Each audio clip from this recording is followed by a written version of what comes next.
नमस्कार, मी Chandrakant Shinde. Shinde academy YouTube चॅनलवर तुमचं सर्वांचं स्वागत.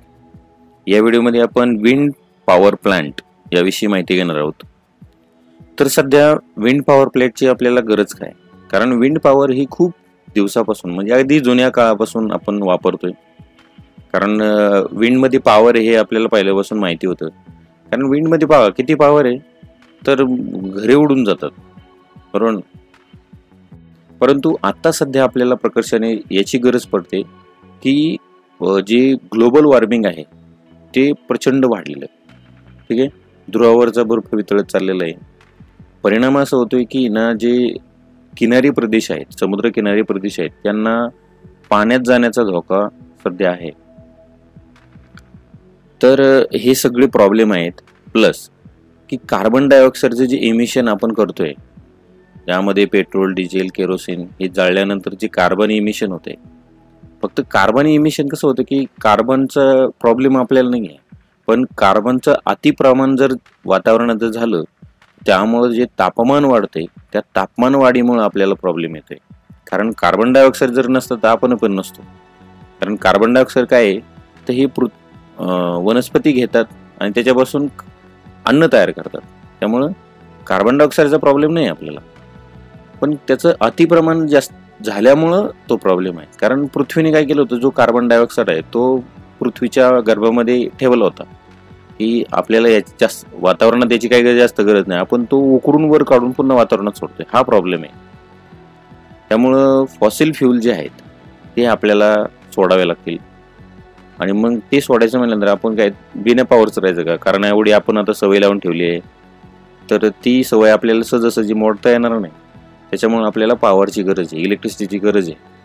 त्यामुळे आपल्याला रिन्युएबलकडे आपल्याला जावं लागेल. आता रिन्युएबल म्हणजे काय? तर रिन्युएबल म्हणजे पहा की कुठल्याही प्रकारचं इमिशन त्यातून झालं नाही पाहिजे, म्हणजे फक्त एनर्जी भेटली पाहिजे आपल्याला. तर असे सोर्स आहेत पहा, solar energy, wind energy, hydro energy, tidal energy. तर हे एनर्जीचे प्रकार आहेत जे एकदम प्युअर आहेत, त्यातून कुठल्याही प्रकारचे कार्बन इमिशन होत नाही. तर त्यामधलाच एक प्रकार आहे बा की विंड एनर्जी. आता ह्या विंड एनर्जीमध्ये भरपूर पॉवर आहे, आणि ही विंड एनर्जीची पॉवर काढायची कशी? तर त्यासाठी आपण बनवलेत विंड टर्बाईन. आता ही जी विंड टर्बाईन असतात ना, ही जेवढे उंच तुम्ही कराल, जेवढी त्याची पाती मोठी कराल, तेवढी ती पॉवर कलेक्ट करायचं काम करतात. आणि आता हे जे हलकं पाहिजे ना, कारण लोखंडाचे बनवून चालणार नाही, हलणारच नाही ते. म्हणून हलके बनवण्यासाठी आपण कार्बन फायबरचा वापर करतो. कार्बन फायबर हा असा मटेरियल आहे जो कितीही त्याला तुम्ही दान द्या तरी पण तो तुटत नाही, अतिशय कडक असतो. आणि सगळ्यात म्हणजे महत्वाचं दुसरं वैशिष्ट्य त्याचं की तो सगळ्यात हलका आहे. तर हे विंड टर्बाईन आपल्याला तसंच पाहिजे ना, हलकं पण पाहिजे, मजबूत पण पाहिजे.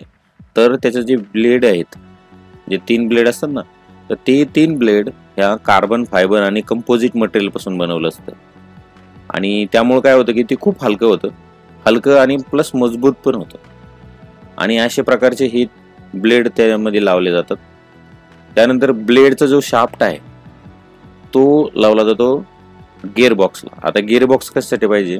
तर कारण हे जे विंड टर्बाईनचा जो स्पीड असतो, तो स्पीड खूप कमी असतो. म्हणजे किती? 20 RPM, म्हणजे एका मिनिटाला फक्त 20 फेरे मारते. त्यामुळं RPM एवढे जर समजा कमी RPM जर असेल तर जनरेटर चालणार नाही ना. मग त्यासाठी गिअरबॉक्स टाकावा लागतो. गिअरबॉक्स काय करतो? तर हा जो 20 RPMचं रूपांतर 1500-1600 RPM मध्ये करतो, आणि तेवढ्या RPM मध्ये आपला जनरेटर चांगला चालतो. आणि मग हे जे जनरेटर आहे, हा जनरेटर इलेक्ट्रिसिटी जनरेट करतो आणि ती पॉवर आपण ग्रीडमध्ये सोडतो. विंड टर्बाईनचे फायदे बघा, तर यातून कुठल्याही प्रकारचं इमिशन होत नाही, आणि ही टोटली ग्रीन एनर्जी आहे.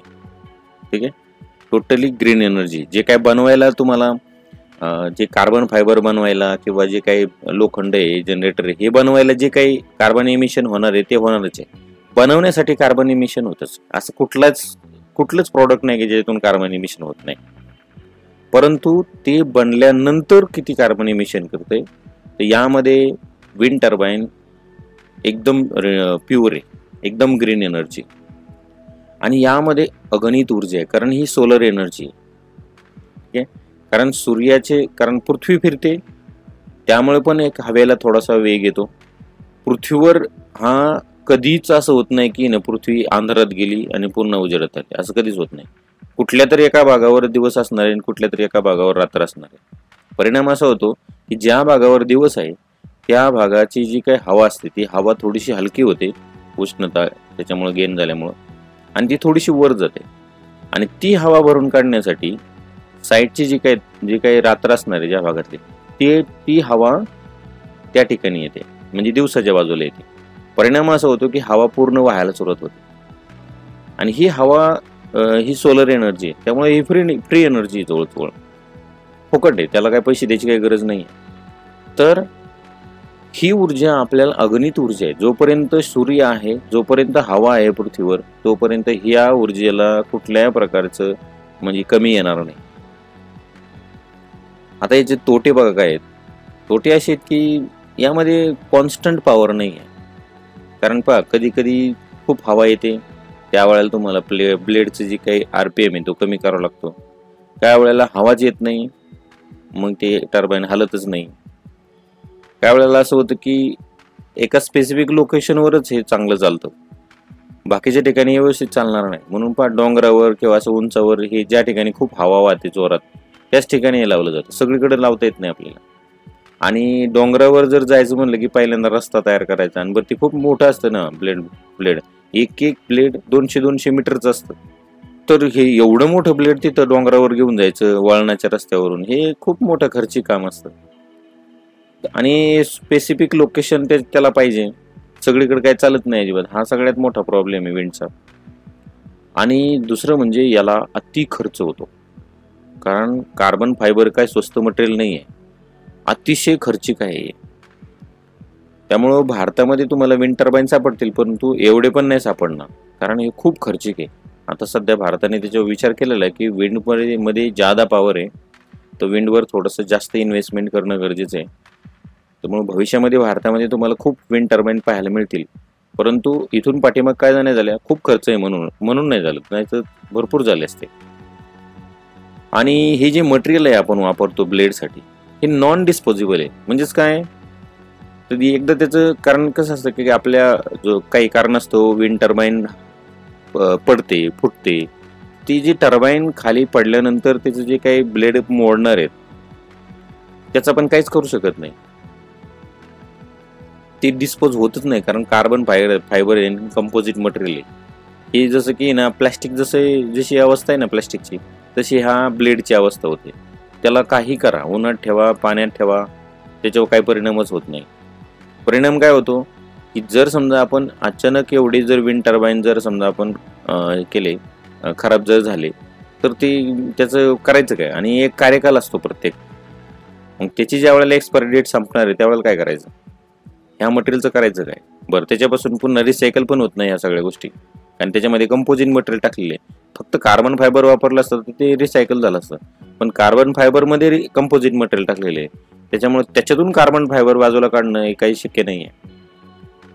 आणि दुसरं म्हणजे जे काही प्राणीप्रेमी आहेत नावाला, फक्त मला त्यांचा खूप राग येतो, कारण हे फक्त कामापुरते बाहेर निघतात. फक्त ज्या वेळेला त्यांना वाटतं की आपल्याला चमकायचं थोडंसं, त्यावेळेला हे बाहेर निघतात.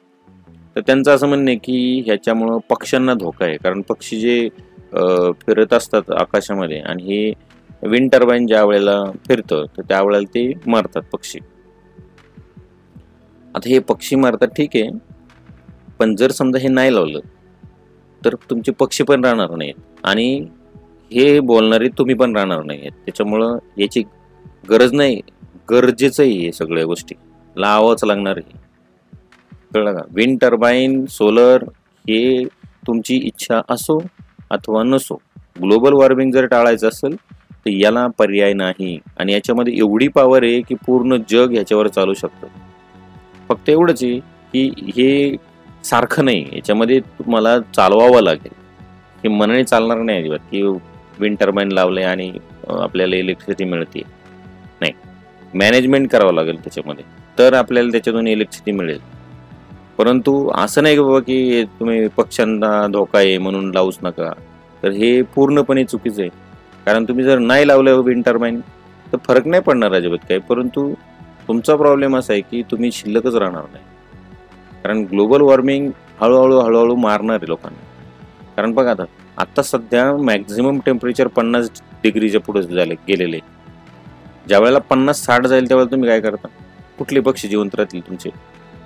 त्यामुळं हा एक मोठा प्रॉब्लेम आहे आणि हा प्रॉब्लेम भविष्यामध्ये खूप मोठा असणार आहे ग्लोबल वॉर्मिंगचा. त्याच्यामुळे लवकरात लवकर याच्यावर जर उपाय जर केला तर हे ग्लोबल वॉर्मिंग आपण कंट्रोलमध्ये आणू शकतो. आणि एकदा का चेन रिएक्शन सुरू झाली, कारण काय होणार पहा, ज्या वेळेला हे ग्लोबल वॉर्मिंग वाढणार आहे भविष्यामध्ये, जर समजा आपण असंच कार्बन इमिशन करत राहिलो तर ग्लोबल वॉर्मिंग वाढलं की काय होतं की जे काही ध्रुवावरला बर्फ आहे तो वितळत जातो.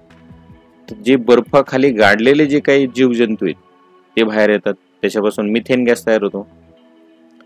मिथेन गॅस हा कार्बन डायऑक्साईडचा बाप आहे. तो एवढं ग्लोबल वॉर्मिंग प्रचंड वाढवतो की यामध्ये आपल्याला कळणार सुद्धा नाही अजिबात काय. कारण एवढा वेळ लागलाय ना तो फक्त कार्बन इमिशनमुळे लागलेला आहे. पण ज्या वेळेला मिथेन इमिशन होईल त्यावेळेला आपल्याकडे वेळ सुद्धा राहणार नाही अजिबात ह्या सगळा विचार करायचा. आणि पक्ष्यांचा विचार करणारे, प्राण्यांचा विचार करणारे, तुम्ही फक्त ग्लोबल वॉर्मिंगचा विचार करा आणि विंडला सपोर्ट करा. ठीक आहे. तर अशा प्रकारे आपण आज विंड पॉवर प्लांट विषयी माहिती पाहिली पहा. तर हा व्हिडिओ आवडला असल्यास ह्या व्हिडिओला लाईक करा, तुमच्या मित्रांना हा व्हिडिओ शेअर करा आणि असेच व्हिडिओ पाहिजे असतील तर माझ्या चॅनलला सबस्क्राईब करा. धन्यवाद.